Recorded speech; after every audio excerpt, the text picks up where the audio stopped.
दोस्तों, जब हम इनफाइनाइट यूनिवर्स में देखते हैं तो हमें दिखते हैं बहुत सारे स्टार्स। उन ट्रिलियंस ऑफ स्टार्स में से एक हमारा सूरज भी है जो बिलियंस ऑफ ईयर्स से चमक रहा है। सूरज हमारे बहुत पास है, इसीलिए वो हमें सबसे बड़ा दिखाई देता है और हमारे लिए सबसे इम्पोर्टेंट भी है। इसीलिए हजारों सालों से इंसान सूरज को लेकर बहुत ज्यादा आश्चर्यचकित हो जाता है और इसके बारे में स्टडी करने की कोशिश करता रहा है। लेकिन अब जब हमारी टेक्नोलॉजी इतनी ज्यादा आगे बढ़ चुकी है कि हम सूरज के बेहद नजदीक तक स्पेसक्राफ्ट भेज पा रहे हैं, तो हमारी सिविलाइजेशन वो बन गई है जो सबसे करीब से सूरज को देखने वाली इंसानी सिविलाइजेशन कहला सकती है। क्योंकि हमसे पहले के इंसानों ने सूरज को सिर्फ जमीन से देखा है, लेकिन हम उसके पास पहुंचकर उसे देख पा रहे हैं। तो चलिए आज हम एक ऐसी जर्नी पर चलते हैं जहां हम सूरज के अंदर, उसके एटमॉस्फेयर के बीच क्या क्या होता है उसे एक्सप्लोर करेंगे। क्योंकि बहुत सारे स्पेसक्राफ्ट जो सूरज के आसपास भेजे गए उनसे हमें बहुत सारा डेटा मिल चुका है जो हमें इसके बारे में बहुत सी नई जानकारी देता है। दोस्तों, ये बात जानकर आप शायद हैरान हो जाएं कि जो लाइट हम सूरज से देखते हैं वो असल में 8 मिनट 20 सेकंड पुरानी होती है। मतलब आप जब अभी अगर सूरज को देख रहे हैं वो असल में 8 मिनट 20 सेकंड पहले का है, यानी आप पास्ट में देख रहे हैं। इसका रीजन ये है कि अर्थ से सूरज के डिस्टेंस लगभग 15 करोड़ किलोमीटर है, जो लाइट की स्पीड में 8.2 लाइट सेकंड दूर है। इसीलिए उस लाइट को हम तक पहुंचने में इतना टाइम लग जाता है। ये इतना दूर है कि इसका अंदाजा आप इस बात से लगा सकते हैं कि अगर कोई ऐसी इमेजिनरी रोड बनी होती जिस पर आप 100 किलोमीटर प्रति घंटे की रफ्तार से चलते और सूरज तक जा पाते,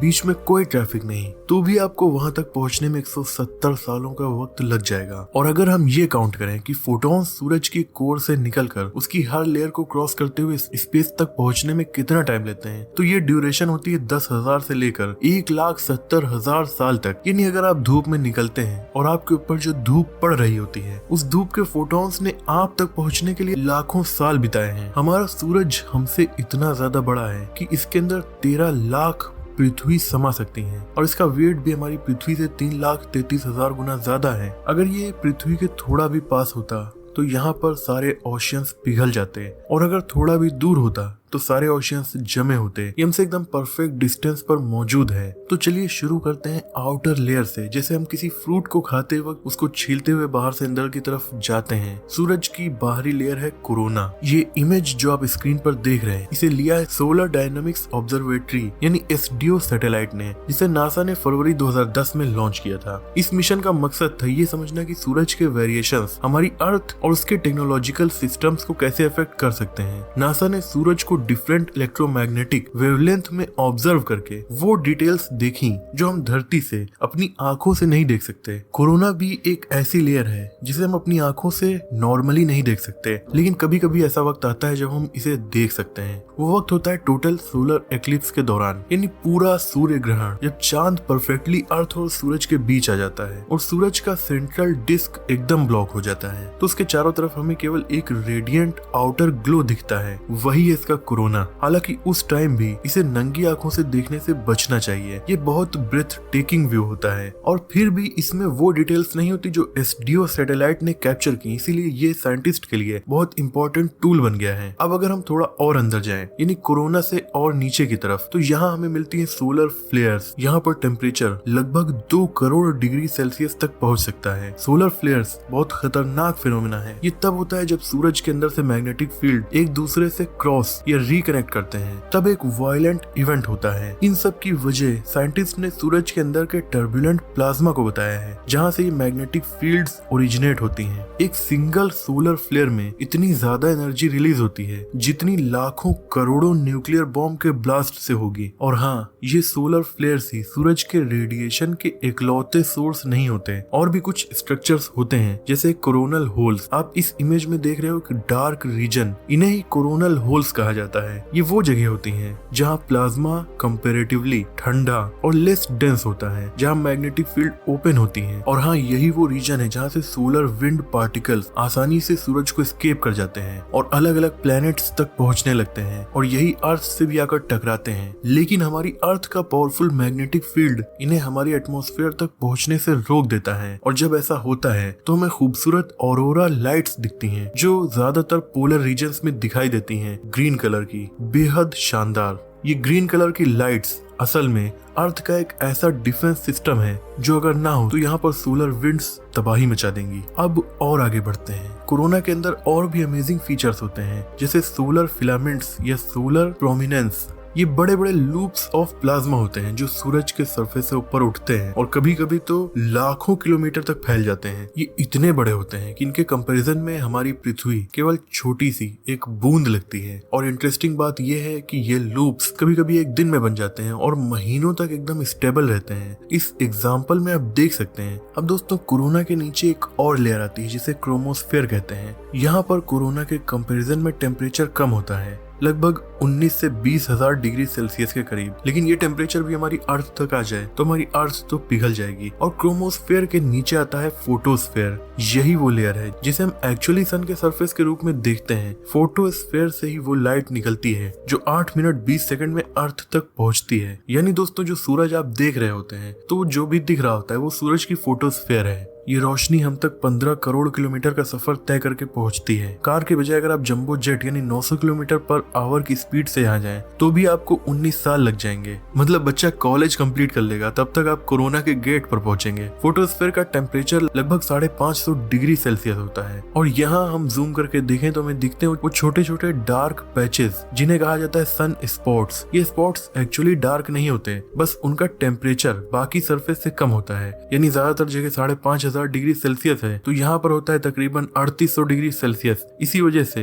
ये थोड़ा डार्क लगते हैं। सन स्पॉट्स हमेशा रैंडमली नहीं बनते, ये एक पैटर्न फॉलो करते हैं। इनका साइकिल होता है 11 साल का। हर 11 साल में सूरज के मैग्नेटिक फील्ड की पोलैरिटी फ्लिप हो जाती है और तब सन स्पॉट एक्टिविटी पीक पर होती है। इस दौरान ज्यादा सोलर फ्लेयर्स भी निकलती हैं। अब बात करेंगे कोरोनल मास इंजेक्शंस की। ये भी सूरज पर होने वाला एक बहुत खतरनाक इवेंट है। दोस्तों, इमेजिन करो 1 बिलियन टन प्लाज्मा, बेहद गर्म चीज जो 10 लाख किलोमीटर प्रति घंटे की स्पीड से अंतरिक्ष में शूट की जाती है। यही है कोरोनल मास इंजेक्शन। ये हमारी अर्थ के डायरेक्शन में आ सकता है तो हमारे सैटेलाइट, जीपीएस सिस्टम और पावर ग्रिड को डैमेज कर सकता है। लेकिन इस खतरनाक चीज को अर्थ रोक कर एक खूबसूरत नजारा हमें देती है ऑरोरा बोरियलिस यानी नॉर्दर्न लाइट के रूप में। और क्रेजी फैक्ट ये है कि अगर ऐसा ही कोई बड़ा इवेंट प्लेनेट से टकरा जाए यानी अर्थ इसे न रोक पाए तो पूरे वर्ल्ड का इंटरनेट सिस्टम और पावर ग्रिड टेम्परेरी तौर पर कोलैप्स हो सकता है। साइंटिस्ट इसे कहते हैं सोलर सुनामी। अब फोटोस्फेयर के नीचे चलते हैं। यहाँ आता है कन्वेक्टिव जोन, जहाँ सूरज का प्लाज्मा हर वक्त उबल रहा होता है। जैसे आप पानी गर्म करते हैं और बबल्स ऊपर उठते हैं, वैसे ही सूरज के अंदर प्लाज्मा लगातार सर्कुलेट करता रहता है। ये मोशन क्रिएट करता है छोटे चमकदार या डार्क पैटर्न। इन्हें ग्रैन्यूल्स कहा जाता है। ये दिखने में छोटे लगते हैं पर ये 1000 किलोमीटर चौड़े हो सकते हैं। मतलब ऐसे एक स्पॉट पर पूरा का पूरा इंडिया फिट हो सकता है। अब दोस्तों, हम धीरे धीरे सूरज के सबसे अंदर के हिस्सों तक पहुंच गए हैं। ये वो जगह है जो पूरे यूनिवर्स के लिए एनर्जी का सोर्स क्रिएट करती है। यानी सूरज का कोर एक ऐसी जगह जहां हर सेकंड कुछ ऐसा हो रहा होता है जो इंसानी दिमाग के लिए समझ पाना भी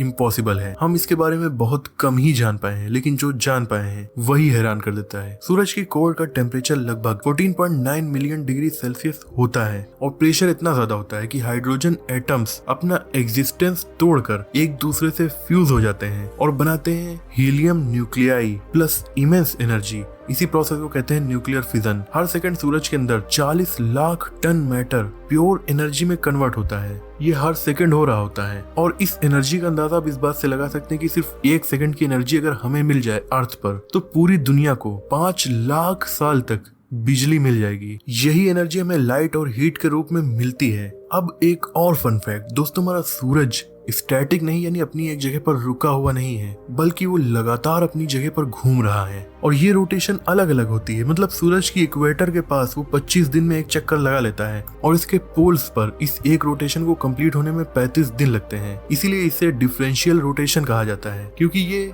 अर्थ या मार्स की तरह कोई सॉलिड बॉल नहीं है बल्कि प्लाज्मा स्फीयर है। पर ये लोकल रोटेशन कंप्लीट नहीं हुई। सूरज अपने साथ पूरे सोलर सिस्टम को लेकर मिल्की वे गैलेक्सी के सेंटर का चक्कर लगा रहा है और मिल्की वे का एक कंप्लीट चक्कर पूरा करने में इसे 23 करोड़ साल लग जाते हैं। साइंटिस्ट इस एक चक्कर को गैलेक्टिक ईयर कहते हैं और हमारे सूरज की एस्टिमेटेड एज 460 करोड़ साल है, जिसे अगर गैलेक्टिक ईयर से डिवाइड किया जाए तो होते हैं 20। यानी हमारा सूरज अब तक सिर्फ 20 बार मिल्की वे गैलेक्सी का चक्कर कंप्लीट कर पाया है। इसलिए गैलेक्टिक ईयर में सूरज की एज महज 20 है। हमारी अर्थ के पर्सपेक्टिव से तो 4.6 बिलियन ईयर्स पुराना है, लेकिन गैलेक्टिक ईयर में सिर्फ 20 साल पुराना है। और हाँ, 23 करोड़ साल लग जाते हैं, इसका मतलब ये नहीं कि सूरज बहुत स्लो है। उसकी स्पीड 8,28,000 किलोमीटर पर आवर है, लेकिन मिल्की वे इतनी ज्यादा बड़ी है, इस वजह से इतना टाइम लगता है। और इसीलिए दोस्तों, नेक्स्ट टाइम जब आसमान में आप सूरज देखना तो याद रखना वो सिर्फ चमक नहीं रहा, बल्कि वो हमारी गैलेक्सी में सुपर से भी ऊपर स्पीड से रेस कर रहा है। उसके अंदर इतनी सारी उथल पुथल मची हुई है कि हर सेकंड वो लाखों टन प्लाज्मा रिलीज कर रहा है। लाखों न्यूक्लियर बॉम्ब के बराबर एनर्जी उसकी छोटी छोटी बूंद से निकल रही है। लेकिन यही सारी चीजें परफेक्ट जब होती हैं, तब जाकर अर्थ पर लाइफ सरवाइव कर पाती है। इनमें से एक भी चीज में कमी होती तो अर्थ पर सर्वाइवल नामुमकिन था। तो दोस्तों, आज की वीडियो में इतना ही। मुझे उम्मीद है कि इस वीडियो से आपकी नॉलेज बढ़ी होगी। वीडियो पसंद आई हो तो इसे लाइक और शेयर कीजिए। ऐसे इंटरेस्टिंग टॉपिक्स पर नॉलेजफुल वीडियोस देखने के लिए हमारे चैनल को सब्सक्राइब करके बेल आइकन को प्रेस कर दीजिए। मिलते हैं अगली वीडियो में, तब तक के लिए अपना और अपनों का ख्याल रखिए।